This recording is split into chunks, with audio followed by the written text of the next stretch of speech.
नाजरीन आदाब, आप देख रहे हैं INN चैनल। मैं हूं शेख अहमद अली। आज की ख़ास बात में हम देखेंगे कई अहम कौमी और बैनुल अक़वामी ख़बरें। न्यूजीलैंड ने सुपर 12 के 40वें मुकाबले में अफ़गानिस्तान को 8 विकेट से हरा दिया। न्यूजीलैंड की जीत के साथ ही हिंदुस्तानी टीम के सेमीफाइनल में जगह बनाने की उम्मीदें भी ख़त्म हो गई हैं। अगर इस मैच में कीवी टीम हारती तो हिंदुस्तान टॉप 4 में आगे बढ़ सकता था, लेकिन ऐसा देखने को नहीं मिला। न्यूजीलैंड ने न सिर्फ मैच जीता बल्कि सेमीफाइनल का टिकट भी कटा लिया। टॉस जीतकर पहले खेलते हुए अफगानिस्तान के बल्लेबाजों ने मायूस किया और टीम 20 ओवरों के खेल में 8 विकेट के नुकसान पर सिर्फ 124 रन ही बना सकी। नजीबुल्ला जादरान 73 रन बनाकर टॉप स्कोरर रहे, जबकि ट्रेंट बोल्ट के खाते में 3 विकेटें आईं। 125 रनों के टारगेट को कीवी टीम ने बहुत ही आसानी के साथ 18 ओवर और 1 बॉल के खेल में सिर्फ 2 विकेट के नुकसान पर हासिल कर लिया। अफगानिस्तान और न्यूजीलैंड के बीच अबू धाबी के शेख जायद स्टेडियम में खेले गए सुपर 12 मुकाबले से एक बुरी खबर सामने आई। पाकिस्तानी चैनल ARY न्यूज़ के मुताबिक पिच बनाने वाले क्यूरेटर मोहन सिंह की मुश्तबा हालत में लाश पाई गई। अभी मौत की वजह सामने नहीं आई है, लेकिन मीडिया रिपोर्ट्स में इसे खुदकुशी बताया जा रहा है। मौत की वजूहात का पता लगाने के लिए इंतज़ामिया ने मामले की जांच शुरू कर दी है। 36 साल के मोहन सिंह हिंदुस्तान के रहने वाले थे। इस विकेट पर Australia, England, Bharat, Pakistan, New Zealand, south Africa, Sri Lanka और वेस्ट इंडीज़ की टीमें खेल चुकी हैं और सभी विकेटों को मोहन सिंह ने ही बनाया था।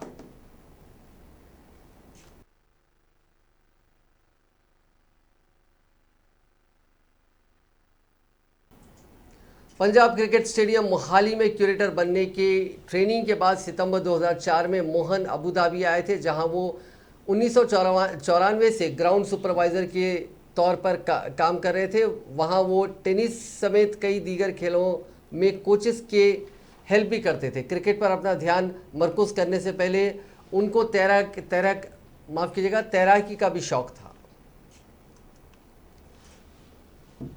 हफ्ते को खेले गए T20 वर्ल्ड कप के सुपर 12 के मुकाबले में वेस्टइंडीज़ को ऑस्ट्रेलिया से हार मिली। इस मैच के बाद अगले साल ऑस्ट्रेलिया में होने वाले वर्ल्ड कप में सुपर 12 के लिए 8 टीमों ने सीधे क्वालिफाई कर लिया है। टीम इंडिया के लिए खुशी की बात यह है कि इस वर्ल्ड कप में खराब मुजाहरे के बावजूद भी टीम ने अगले साल वर्ल्ड कप के लिए क्वालिफाई कर लिया है। 8 टीमों में मेज़बान Australia, England, Hindustan, Pakistan, New Zealand, south Africa, Afghanistan और बांग्लादेश है। ICC के कवायद के मुताबिक T20 वर्ल्ड कप से सुपर 12 की टॉप 8 टीमें अगले वर्ल्ड कप के लिए क्वालिफाई करने वाली थी। 15 नवंबर तक ICC मेंस T20 रैंकिंग में 6 दीगर टीमों को भी शामिल किया जाना था। हफ्ते के रोज़ हुए मुकाबले के बाद T20 रैंकिंग में England, Pakistan, Bharat, New Zealand, south Africa, Australia top 6 में बरकरार रहेंगे। वहीं बांग्लादेश और अफगानिस्तान की टीम टॉप 8 में शामिल रहेंगी। इस T20 वर्ल्ड कप के 38वें मैच में ऑस्ट्रेलिया ने वेस्टइंडीज़ को 8 विकेट से हराया। टॉस हारकर पहले खेलते हुए वेस्टइंडीज़ ने 7 विकेट के नुकसान पर 157 रनों का स्कोर बनाया था। कप्तान किरोन पोलार्ड 44 रन्स बनाकर टॉप स्कोरर रहे थे। वहीं 158 रनों का टारगेट का पीछा करते हुए फिंच एंड कंपनी ने 16 ओवर 2 बॉल्स के खेल में 2 विकेट के नुकसान से बहुत ही आसानी के साथ जीत लिया था। इस हार के साथ ही वेस्टइंडीज सेमीफाइनल से तो बाहर हो गई, साथ ही अगले साल वर्ल्ड कप में वो सुपर 12 का हिस्सा भी नहीं होगी। उसे सुपर 12 का हिस्सा बनने के लिए अब अगले साल क्वालिफायर मुकाबले खेलने होंगे। 2 बार T20 वर्ल्ड कप जीतने वाली वेस्टइंडीज़ की टीम के लिए यह टूर्नामेंट किसी बुरे सपने से कम नहीं रहा। टीम ने सुपर 12 में 5 मैच खेले और 1 में ही जीत दर्ज की। वेस्टइंडीज़ के साथ साथ श्रीलंका भी अगले साल ऑस्ट्रेलिया में होने वाले वर्ल्ड कप के टॉप 12 में नहीं पहुंच पाई है। 2021 T20 वर्ल्ड कप में भी श्रीलंका की टीम क्वालिफायर खेलकर ही सुपर 12 में पहुंच पाई थी। श्रीलंका की टीम 2021 वर्ल्ड कप के कई मुकाबलों में जमकर लड़ी, लेकिन जीत तक नहीं पहुंच पाई। इस वर्ल्ड कप में श्रीलंका टीम ने 5 मैच खेले और 3 में उसे हार मिली। वहीं 2 मुकाबलों में ही टीम जीत पाई। भारतीय जनता पार्टी की नेशनल एग्जीक्यूटिव की मीटिंग दिल्ली में वाक़े NDMC कन्वेंशन सेंटर में आज मुनक़िद हुई। इजलास में वज़ीर-ए-आज़म नरेंद्र मोदी, वज़ीर दाखिला अमित शाह और पार्टी सदर JP नड्डा समेत सभी बड़े कायदीन शामिल रहे। इजलास के दौरान पार्टी सदर JP नड्डा ने वज़ीर-ए-आज़म मोदी की तारीफ़ की। उन्होंने कहा कि PM मोदी ने वबा के बीच बोल्ड स्टेप्स लिए जिससे मईशत को फ़ायदा पहुँचा। नेशनल एग्जीक्यूटिव कमेटी की इफ्तिताई तकरीर में नड्डा ने कहा कि लॉकडाउन जैसा कड़ा फैसला पीएम मोदी ने लिया और लॉकडाउन के 3 महीनों के अंदर लोगों को सभी ज़रूरी सहूलतें मुहैया करवाई। उन्होंने कहा कि मोदी अकेले ऐसे कायद हैं जो मुल्क के किसानों के मफाद के लिए नई पॉलिसी और कवानीन को लेकर आए हैं। नड्डा ने कहा कि कोविड से लड़ने के लिए 3T यानी ट्रैकिंग, टेस्टिंग और ट्रीटमेंट मेथड पर अमल किया गया। उन्होंने कहा कि पीएम ने फ्रंट में आकर वबा के खिलाफ जंग की क़यादत की। जनता पार्टी के कार्यकर्ताओं को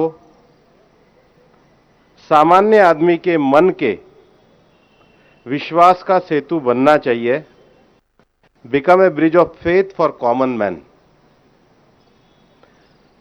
उन्होंने पार्टी के इतिहास को रेखांकित करते हुए कहा कि भारतीय जनता पार्टी आज केंद्र में जो अपना स्थान का पाया है, उसका बहुत बड़ा कारण है कि पार्टी प्रारंभिक काल से लेकर और अभी तक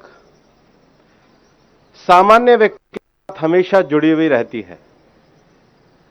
भारतीय जनता पार्टी कोई परिवार आधारित पार्टी नहीं है और इसलिए पार्टी जिन वैल्यूज को लेकर चली है उसमें सेवा, संकल्प और समर्पण से जुड़कर, कोई एक परिवार के साथ जुड़कर के नहीं, पार्टी की ये जो परंपराएं हैं, इन परंपराओं को आगे बढ़ाते हुए और पार्टी के कार्यकर्ताओं की कड़ी मेहनत और परिश्रम के कारण हम आगे बढ़े हैं। और इसलिए उन्होंने कहा कि भारतीय जनता पार्टी के सभी कार्यकर्ताओं को आने वाले समय में इस विश्वास को लेकर के, इस अपनत्व को लेकर के चलना होगा।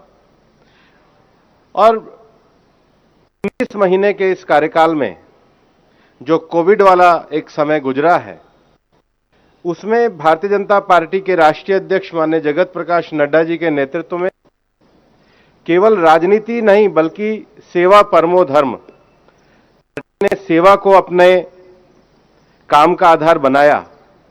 और ये देश के राजनीतिक विषय में एक भारतीय जनता पार्टी का योगदान है, जिसमें सत्ताधारी पार्टी ने सारी सुविधा होने के बाद सेवा के माध्यम से एक महामारी के दौर में लोगों को जोड़कर पार्टी। कांग्रेस एमपी राहुल गांधी से एक शख्स ने पूछा कि अगर वो इस मुल्क के वजीर आजम बन जाते हैं तो उनका पहला फैसला क्या होगा। कांग्रेस कायद ने इसका मज़ेदार जवाब दिया। राहुल ने कहा कि हमारी हुकूमत बनी तो मेरा पहला फैसला वुमेन रिजर्वेशन को लेकर होगा। दरअसल राहुल 21 मार्च को दरअसल राहुल गांधी तमिलनाडु के दौरे पर थे। इस दौरान वो कन्याकुमारी में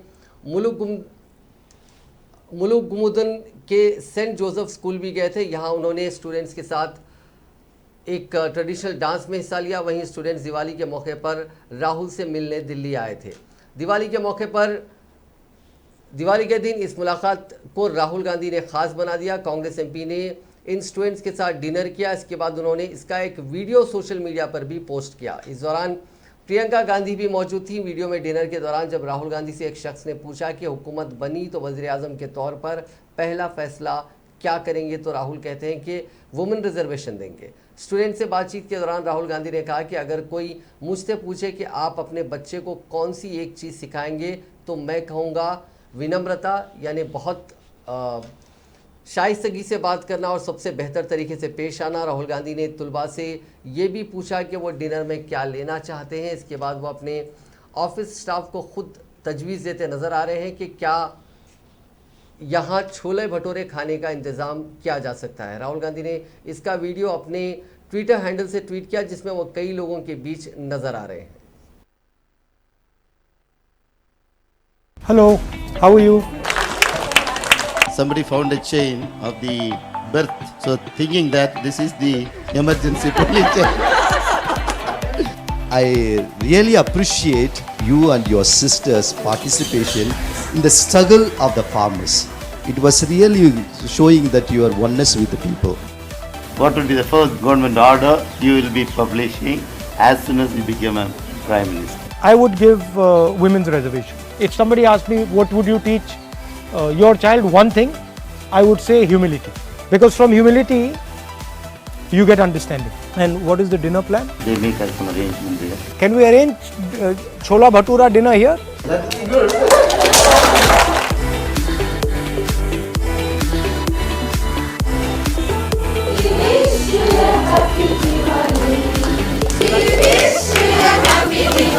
Hello, how are you? Somebody found a chain of the birth, so thinking that this is the emergency police chain. Punjab में आज आधी रात से पेट्रोल 10 रुपये और डीजल 5 रुपये सस्ता मिलेगा। यह फैसला आज यानी इतवार के रोज़ आधी रात 12 बजे के बाद लागू हो जाएगा। रेट कम करने के लिए पंजाब हुकूमत ने डीजल पर वैट 9.92% और पेट्रोल पर 13.77% घटा दिया है। चरणजीत चन्नी ने इतवार के रोज़ कैबिनेट की मीटिंग के बाद प्रेस कॉन्फ्रेंस कर इसकी जानकारी दी। उन्होंने कहा कि पंजाब में अब नॉर्थ इंडिया में सबसे सस्ता तेल मिलेगा। यहाँ तक कि पंजाब में अब हरियाणा से भी सस्ता फ्यूल मिलेगा। हरियाणा के मुकाबले पंजाब में डीजल 3 रुपये और पेट्रोल 3 रुपये 33 पैसे सस्ता मिलेगा। भारतीय किसान यूनियन के कौमी तर्जुमान राकेश टिकैत ने इतवार के रोज़ मीरठ में कहा कि यूपी में 2022 के असेंबली इंतखाबात में अब ज़्यादा वक्त नहीं है, किसान भूलने वाला नहीं है। पुलिस ने इख्तिदार के इशारे पर किसानों पर खूब लाठियां मारी हैं। आने वाले इंतखाबात में किसान ओट की चोट से बदला लेगा। हुकूमत की दवाई यानी ओट की चोट देकर इलाज करेगा। हुकूमत दूसरे तरीके से जीतने की कोशिश करेगी, लेकिन किसान किसी भी कीमत पर हार मानने वाला नहीं है। राकेश टिकैत मीरठ में एक प्रोग्राम में शामिल होने के लिए पहुंचे थे। टिकैत ने अपने हामियों के साथ बेगम पुल से बच्चा पार्क तक पैदल सफ़र भी किया। इस दौरान मीडिया से बातचीत में टिकैत ने कहा कि किसान ना पहले कमज़ोर था ना ही आज कमज़ोर है। आने वाले वक्त में भी किसानों की वही ताकत रहेगी जो हमेशा रही है। टिकैत ने कहा कि किसान पिछले 11 माह से 3 नए ज़राई क़वानीन के ख़िलाफ़ लड़ाई लड़ रहे हैं। दिल्ली की बाहरी सरहदें, उत्तर प्रदेश, पंजाब, हरियाणा और दीगर रियासतों में किसान सड़कों पर हैं। ये हमारे हक़ की लड़ाई है। यकीनी तौर पर किसान तहरीक कामयाब होगी और इस तहरीक में किसानों को जीत हासिल होगी। हुकूमत को अगर किसी तरह की गलतफहमी है तो निकाल दे, किसान डरने वाला नहीं है। साबिक मरकजी वजीर व सुल्तानपुर से एमपी मेनका गांधी ने पेट्रोलियम मसनूआत की कीमतों में कमी के फैसले का इस्तकबाल करते हुए वज़ीर आज़म नरेंद्र मोदी और वज़ीर आला योगी आदित्यनाथ का शुक्रिया अदा किया। साथ ही घरेलू गैस की कीमतों में भी कमी किए जाने का मुतालबा किया। सुल्तानपुर पार्लिमानी हल्के में 4 रोज़ा दौरे पर पहुंची मेनका गांधी ने असोली असम्बली हल्के के दिल्ली, चिंदौर और दीगर इलाकों में अवामी चौपाल के ज़रिए मकामी लोगों के मसाइल का तस्फिया किया। इस मौके पर उन्होंने कहा कि नई तामीर शुदा वरसिंहपुर अस्पताल में तामीराती काम करने वाली एजेंसी के ज़रिए गबन की शिकायत पर चीफ सेक्रेटरी उत्तर प्रदेश ने तयक़ुन दिलाया है कि बदउनवानी के खिलाफ जाँच के लिए एक टीम अस्पताल का जायज़ा लेगी और खातियों के खिलाफ कार्रवाई की जाएगी। मेनका गांधी ने कहा कि सुल्तानपुर ज़िले में गुज़िश्ता असेंबली इंतखाबात में उसूली इलाके में बीजेपी उम्मीदवार को शिकस्त का सामना करना पड़ा था, लेकिन आने वाले असेंबली इंतखाबात में वो हर हाल में बीजेपी की जीत के लिए कमर बस्ता रहे। महाराष्ट्र के वजीर और एनसीपी लीडर नवाब मलिक इतवार के रोज़ फिर प्रेस के सामने नमूदार हुए और क्रूज ड्रग्स केस के हवाले से बड़े दावे किए। उन्होंने दावा किया कि आर्यन खान का पूरा केस अगवा और उसूली से वाबस्ता है और उसका मास्टरमाइंड मोहित कंबोज है। मलिक ने यह भी इल्ज़ाम लगाया कि मोहित कंबोज उसूली में एनसीबी अफसर समीर वानखाड़े का शिराकतदार है। नवाब मलिक ने कहा कि मोहित कंबोज पर 1100 करोड़ रुपए के बैंक फ्रॉड का इल्ज़ाम है। वो पहले कांग्रेस लीडरों के पीछे था, लेकिन हुकूमत तब्दील होने के बाद वो बीजेपी के करीब हो गया। ख्याल रहे कि मोहित कंबोज ने शनिचर के रोज़ एक प्रेस कॉन्फ्रेंस की थी और उसमें सुनील पाटिल नामी शख्स को इस मामले का मास्टरमाइंड करार दिया था। मोहित ने पाटिल को एनसीपी लीडरों का करीबी बताया और नवाब मलिक पर कई इल्ज़ाम भी आयद किए थे। पूरा मामला है कॉर्डेलिया क्रूज का ड्रग कांड का। ये फर्जी है और फर्जीवाड़े को एक्सपोज करते हुए 2 व्यक्तियों का वीडियो हमने सार्वजनिक किया था। एक व्यक्ति था केपी गोसावी, जो आर्यन खान को ले जाते हुए एनसीबी के मुख्यालय में नजर आया था। दूसरा, अरबाज मर्चेंट को ले जाते हुए मनीष भानुशाली नाम के व्यक्ति की वीडियो हमने जारी की थी, और उससे पहले भी वो दो व्यक्ति एनसीबी के मुख्यालय में जा रहे हैं, ये 6 तारीख के दिन हमने ये सारे सवाल खड़े किए थे। हमने सवाल पूछा था, ये कौन दो व्यक्ति हैं जो हाई प्रोफाइल अक्यूज को घसीटते हुए एनसीबी के मुख्यालय में ले जा रहे हैं। हमारी प्रेस कॉन्फ्रेंस 3 बजे हुई थी। उसके बाद 5 बजे एनसीबी के एक अधिकारी ज्ञानेश्वर सिंह जी मीडिया के सामने आए थे और उन्होंने कहा था कि they are our independent witness. उन्होंने 9 विटनेसों के नाम जारी किए और 9 विटनेस की एक सूची भी प्रेस रिलीज के जरिए आप सभी साथियों को उन्होंने देने का काम किया था। सवाल पूछे गए थे कि नवाब मलिक इस तरह के सवाल क्यों उठा रहे हैं। ज्ञानेश्वर सिंह जी का बयान था कि ही इज प्रिजुडिस। वो कहीं ना कहीं कुछ उनके घर में जो दामाद का मामला था उसको लेके उन्होंने बयान दिया था। आप सभी लोगों को याद है कि ये प्रेस कॉन्फ्रेंस में आप सभी लोगों ने दामाद वाला सवाल भी मुझसे पूछा था और उस समय मैंने कहा था कि जमानत हो गई है लेकिन उसका आदेश हमें प्राप्त नहीं हुआ है। उसकी सफाई में फिर मुझसे सवाल पूछे गए। मैंने कहा था कि जिस दिन 13 जनवरी को गिरफ्तारी हुई, 14 जनवरी को मैंने साफ कर दिया था, मैंने ट्वीट करके, जिसको आप सभी लोगों ने कवर किया था, कि कानून से बड़ा कोई नहीं, कानून अपना काम करेगा और देश की न्यायपालिका पे मेरा पूरा विश्वास। पूरा मामला है कॉर्डेलिया क्रूज का ड्रग कांड का, ये फर्जी है। मुंबई क्रूज ड्रग्स केस के एक गवाह ने, जिसका नाम विजय पगारे है, उसने मुंबई पुलिस की स्पेशल इन्वेस्टिगेशन टीम को बयान दिया है कि 2 अक्टूबर को क्रूज पर की गई रेड प्री प्लान थी और शाहरुख खान के बेटे आर्यन खान को कुछ लोगों ने इसीलिए फंसाया ताकि इससे मोटा पैसा बनाया जा सके। बयान 4 नवंबर को दर्ज कराया गया। मीडिया रिपोर्ट्स के मुताबिक विजय पगारे ने पुलिस को बताया कि वो पिछले कुछ महीनों से सुनील पाटिल नाम के एक शख्स के साथ रह रहा था। उसे पाटिल से कुछ रुपयों की उगाही करनी थी, इसीलिए उसने आर्यन खान केस को अपने सामने आता हुआ देखा। इस केस से सुनील पाटिल का नाम हफ्ते के रोज जुड़ा जब महाराष्ट्र के बीजेपी लीडर मोहित कंबोज ने कहा कि वो इस केस का मास्टरमाइंड है और नेशनलिस्ट कांग्रेस पार्टी यानी एनसीपी के कायदीन का करीबी है। पगारे ने बताया कि उसने 2018 में सुनील पाटिल को एक काम करने के लिए पैसे दिए थे, लेकिन उसने वो काम नहीं किया और पैसे भी नहीं लौटा रहा था, इसीलिए पगारे ने सुनील का पीछा करना शुरू किया। अहमदाबाद, सूरत और मुंबई के ललित होटल और फॉर्च्यून होटलों में पगारे सुनील पाटिल के साथ था। पगारे के मुताबिक सुनील पाटिल 27 सितंबर को नवी मुंबई में फॉर्च्यून होटल में रुका था। इसी होटल में केपी गोसावी के नाम पर भी एक रूम बुक था। रेड से कुछ दिन पहले होटल में बीजेपी वर्कर मनीष भानुशाली ने केपी गोसावी और सुनील पाटिल से मुलाकात की थी।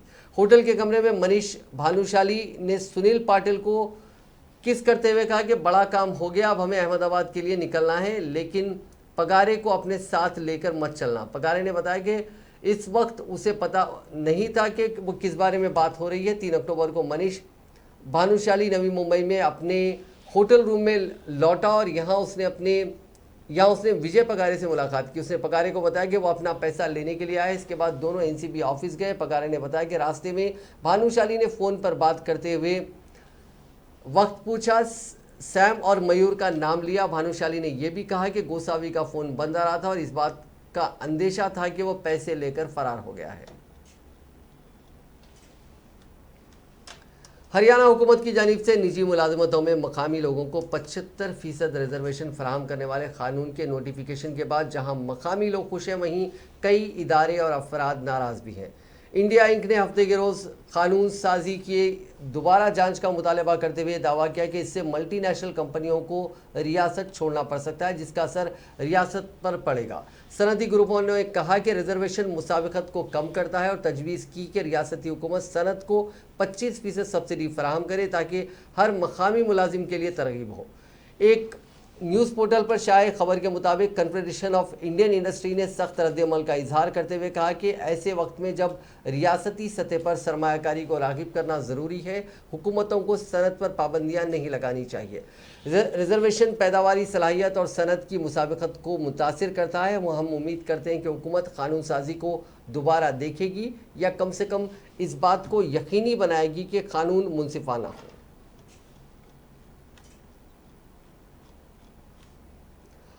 चेन्नई में हफ्ते की सुबह से हो रही बारिश के चलते सैलाब जैसे हालात बन गए हैं। 2015 के बाद शहर में पहली बार इतनी ज़्यादा बारिश हुई है। कई इलाकों में सड़कों और घरों के अंदर पानी भर गया है। इंतज़ामिया ने इतवार के रोज़ सैलाब का इंतबाह वार्निंग जारी कर दी है। तमिलनाडु के वज़ीर आला एम के स्टालिन सैलाब से मुतासरा इलाकों के दौरे पर हैं। वो पानी में डूबी सड़कों पर ही चलकर लोगों के पास पहुँचे। हफ्ते की रात से इतवार की दोपहर 1 बजे तक चेन्नई में 14 सेंटीमीटर बारिश रिकॉर्ड की गई। अन्ना सागर में लोगों को महफूज मकामात पर ले जाया गया। वहीं एक ऑफिशियल चिंबराबक्कम झील का पानी छोड़ने पर गौर कर रहे थे। स्टेट वाटर रिसोर्सेज अथॉरिटीज़ ने कांचीपुरम और तिरुवल्लुवर के ज़िला अधिकारियों को तजवीज़ दी कि वो निचले इलाकों में रहने वाले लोगों को महफूज मकामात पर ले जाएं। चेन्नई के वेलाचेरी फ्लाईओवर पर लोगों ने अपनी गाड़ियां पार्क कर रखी हैं। तमिलनाडु में मानसून के असर के चलते ये इतनी ज़्यादा बारिश रिकॉर्ड की गई है।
भोपाल के संगम सिनेमा हॉल में रियल एक्शन देखने को मिला।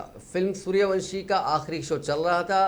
रात 11:15 बजे अक्षय और कैटरीना का रोमांटिक सीन पर्दे पर आया। इसी दौरान एक नौजवान ने पीछे बैठी एक लड़की को गंदे इशारे किए और भद्दी हरकतें शुरू कर दी। फिर क्या था, रियल फिल्म शुरू हो गई। पहले उस लड़की ने सैंडल उतारकर उसे पीटना शुरू किया। उसके बाद दीगर जो ऑडियंस थे उस पर टूट पड़े। पहले सबने थिएटर के अंदर नौजवान की धुनाई की और फिर थिएटर के बाहर निकालकर उसे पीटा। हालांकि पुलिस स्टेशन तक मामला नहीं पहुंचा। मंगलधारा पुलिस स्टेशन के इंचार्ज संदीप पवार ने बताया कि इस वाक़े की इत्तला पुलिस तक नहीं पहुंची है। कोई फरियादी भी सामने नहीं पहुंचा। पुलिस ने सोशल मीडिया में वायरल हुए वीडियो को जांच में लिया है। अक्षय और कैटरीना के रोमांटिक सीन के बीच नौजवान पीछे मुड़ा और गंदी हरकतें करने शुरू कर दी थी। उसने कुछ कमेंट्स भी पास किए। उसके बाद उस लड़की और दीगर जो ऑडियंस थे वहाँ पे उन्होंने इस पर हमला किया और इसे खूब सबक सिखाया। अब नज़र डालते हैं कोरोना से जुड़े आंकड़ों पर। पिछले 24 घंटों में कोरोना के 3,41,931 नए मामले सामने आए। इसी दौरान 5,398 अफराद की मौत हो गई। इस इजाफे के बाद दुनिया भर में कोरोना से मुतासरीन का मजमूई आंकड़ा 25,04,14,241 हो गया। वहीं मरने वालों की तादाद बढ़कर 50,62,994 हो गई। दुनिया भर में अब भी 1,86,74,681 अफराद का इलाज जारी है। हिंदुस्तान में जानलेवा कोरोना वायरस के कम होते केसेस के दरमियान सेहतियाबी की शरह यानी रिकवरी रेट बढ़कर 98.24% हो गया और एक्टिव केसेस की शरह 0.42% पर आ गई।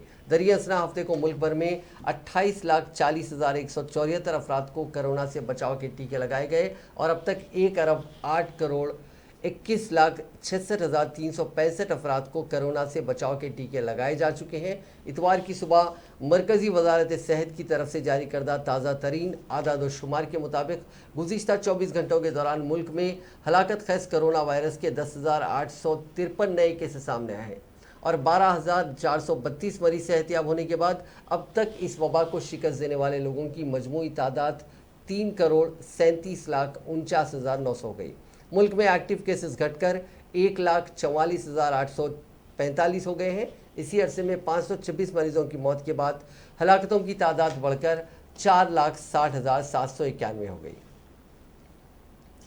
पाकिस्तान के लाहौर हाईकोर्ट ने हाफिज सईद की तंजीम जमात-उद-दावा के 6 कायदीन को एक टेरर फंडिंग केस में बरी कर दिया है। जमात-उद-दावा असल में बैन किए गए दहशतगर्द तंजीम लश्कर तैयबा का फ्रंट ऑर्गेनाइजेशन है। इस तंजीम ने 2008 में मुंबई में दहशतगर्द हमलों को अंजाम दिया था जिसमें 160 लोगों की मौत हो गई थी। पाकिस्तानी अखबार डॉन के मुताबिक ट्रायल कोर्ट ने प्रोफेसर मलिक जफ़र इकबाल, याहिया मुजाहिद, नसरुल्लाह, समीउल्लाह और उमर बहादुर को 9 साल की सज़ा सुनाई थी, जबकि हाफिज अब्दुल रहमान मक्की को 6 महीने जेल की सज़ा सुनाई थी। इन सभी ने लाहौर हाईकोर्ट में जस्टिस मोहम्मद अमीर भट्टी और जस्टिस तारिक सलीम शेख की क़यादत वाली डिस्ट्रिक्ट बेंच में अपनी सज़ा के खिलाफ अर्जी लगाई थी, जहां पे इनको बरी कर दिया गया। इराक के वज़ीर आज़म मुस्तफ़ा अल कदीमी के घर पर इतवार की सुबह ड्रोन से हमला हुआ। इस हमले में वो बाल बाल बच गए। इराकी फ़ौज ने बताया कि आज सुबह बगदाद में वाक़े पीएम रेसिडेंस को निशाना बनाकर धमाकों से लदे एक ड्रोन से हमला हुआ। ये पीएम कदीमी के कत्ल की कोशिश थी। इस अटैक में वज़ीर आज़म की सिक्योरिटी में तैनात 6 लोग ज़ख्मी हो गए।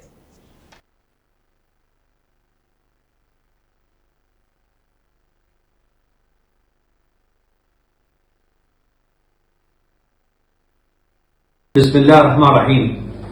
इला अहली व शअबी फी कुल्ल मकान मिन इराक़ अज़ीम इला कुल्ल मन क़लक़ फी हाज़िहि लैला फ़क़द तअर्रज़ मंज़िली इला अदवान जबान वल्हम्दुलिल्लाह व शुक्र अना व मन यअमल मई बिअल्फ खैर।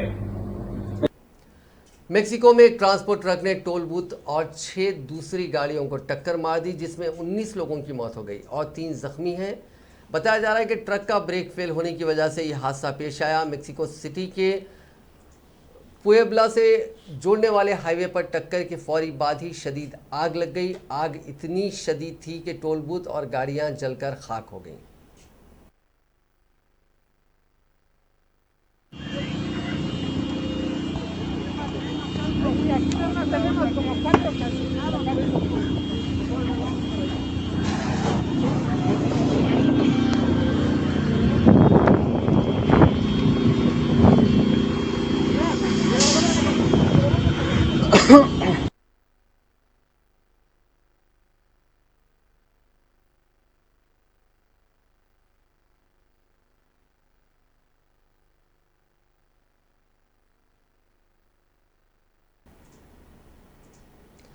नाज़रीन, आज की ख़ास बात में बस इतना ही। आपसे कल मुलाकात होगी नई खबरों के साथ, नए एनालिसिस के साथ। फ़िलहाल दीजिए इजाज़त। खुदा हाफ़िज़।